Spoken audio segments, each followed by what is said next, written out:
gonna take a quick flip through the latest book to come out from Malifaux, and it's called Storm of Shadows. It mainly features a new faction that they've integrated into the game, and it's the Ten Thunders faction. They have a new color associated with them, and it's kind of an orange color. The masters, there's 5 new masters for the Ten Thunders, but they're split between the existing factions. So you get one for the guild, one for the Resurrectionist, one for the Arcanist, one for the Neverborn, and one for the Outcast.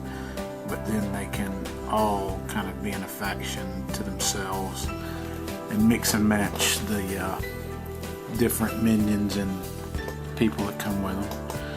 You get a nice piece of art there. You can see there's a table of contents and a little piece of art. You get a forward from Eric Johns. You start out the book with 3 stories. One kind of features the kind of an intro to some of the newer masters in there. The second one features one of the Neverborn characters from the previous book, Iggy.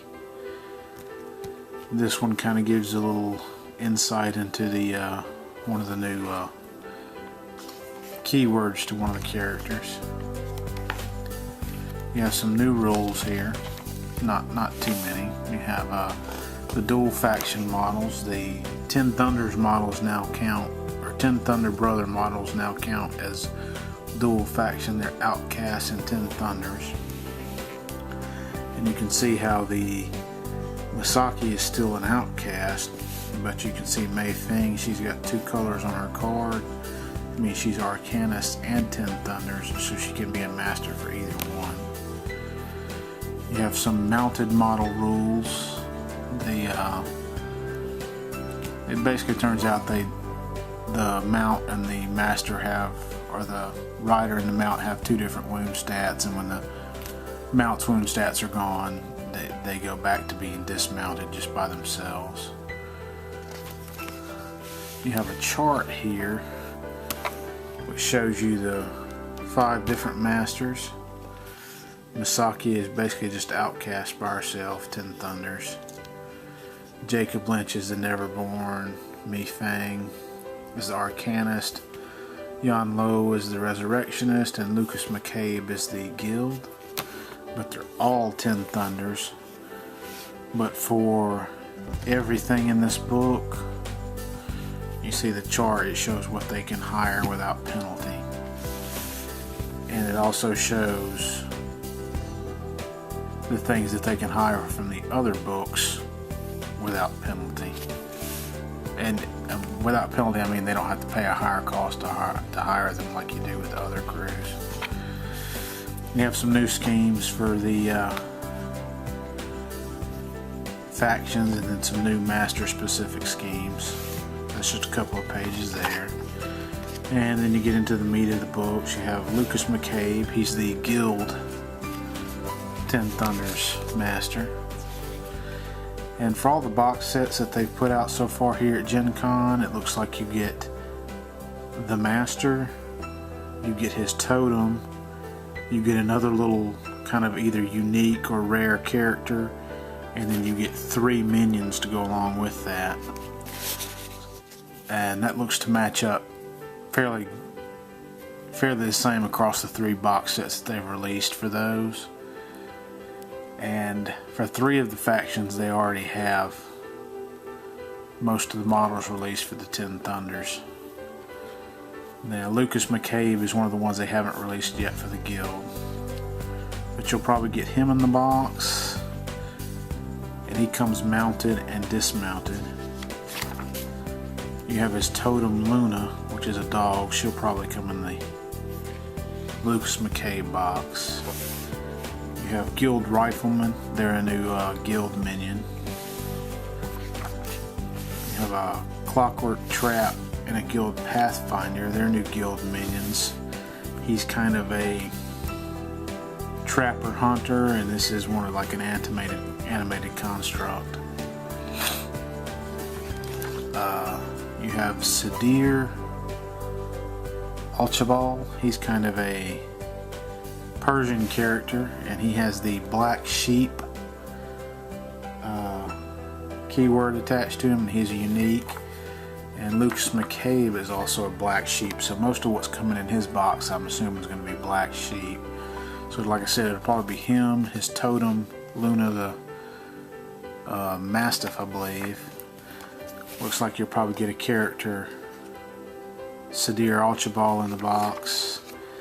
And then his minions are probably going to be wastrels. They're also black sheep. That's just what I gathered from the book, because the only other thing in here, you have Rifleman, the Clockwork Trap, and Guild Pathfinder, and it just would make more sense for the wastrels to be included in this box set. That's just theorizing on that though. But you get into the Resurrectionist now, and you have Yanlo as their master. Nice piece of art there on him. And he is his totem is a soul porter, so I'm assuming both of those will probably be in this box set. I believe this is the only minion listed with him in this book, and I imagine these are kind of a skeletal warrior and the Japanese style armor. So I imagine you'll probably get 2 or 3 of those in a box set with him. And the last model in the box set, I would think, would be this one, because from the story you read, she's kind of attached to him in a way. This is Chiaki, the niece. They're kind of ancestors of each other in a way. But you have a couple of other unique characters listed here. Is Izamu the Armor. He's a minion, and he's a unique character. You have Toshiro the Daimyo, and it's a unique minion. And then you have Yen the Penamgalan, probably not pronouncing that right, and she's another unique minion. So that's 4 unique minions, any one of which could probably be in the box set with for Yanlo Master box set, but I would imagine it's probably going to be with this one. So you get 4 unique characters, you get 1 minion entry, a totem, and a master in the Resurrectionist. And then you go to Mi Fang, and the models are already out for these, so you know what's in that set. So in the box set you get Mi Fang, you get her totem, which is an Emberling. You get Kang, and he's a unique minion. And these are the Arcanists. They're MNSU members, most of them. You have Metal Gammon, and they're released as a box set of 3. You have a Rail Golem, and that's released as a box set by itself. And then you have the Rail Workers, and they're in Mi Fang's box set. You get 3 of those in there.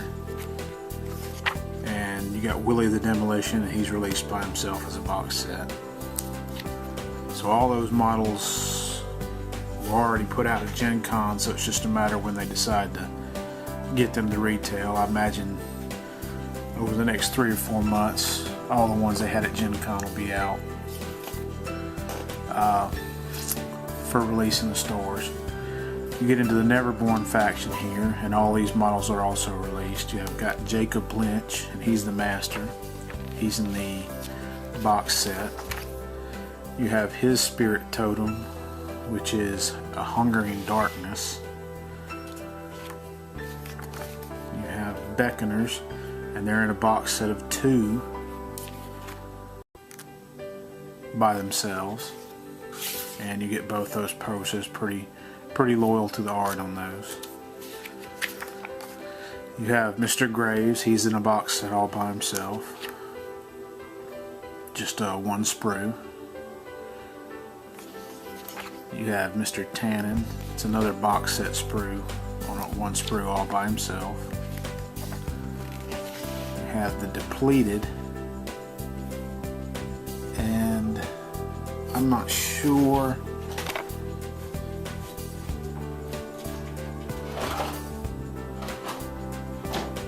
The depleted come in a box set of 3.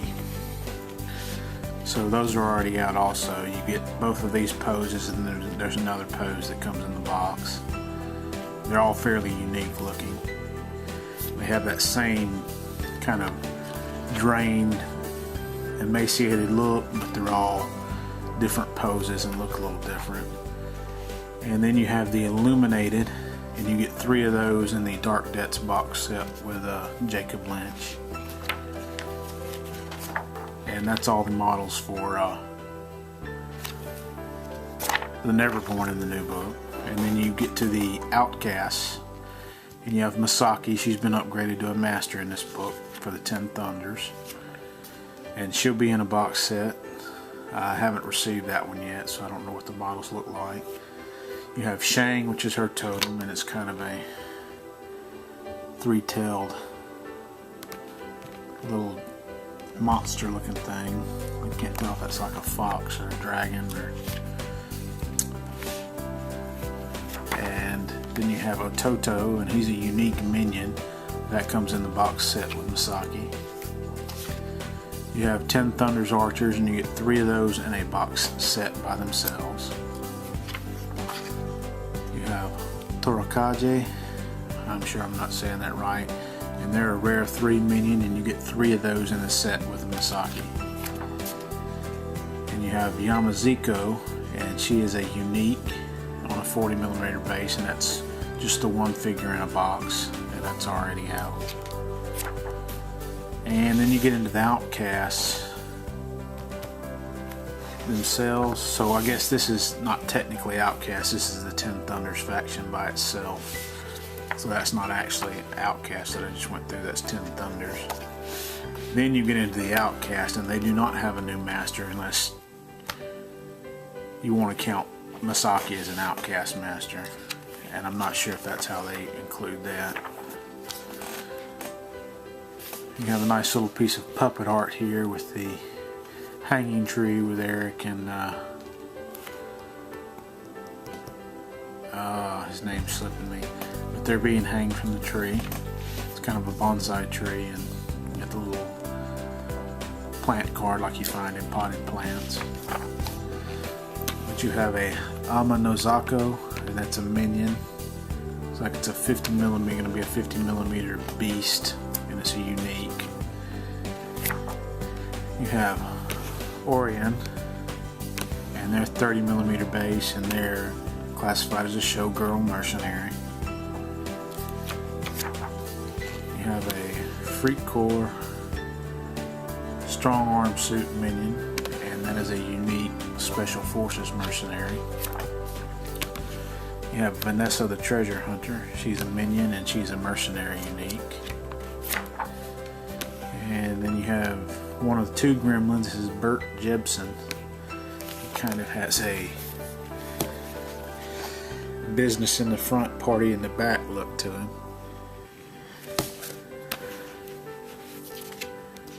You have Gracie.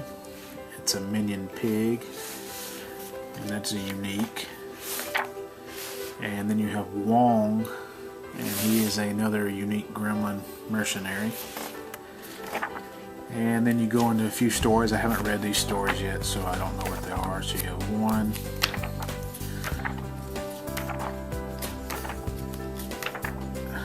2.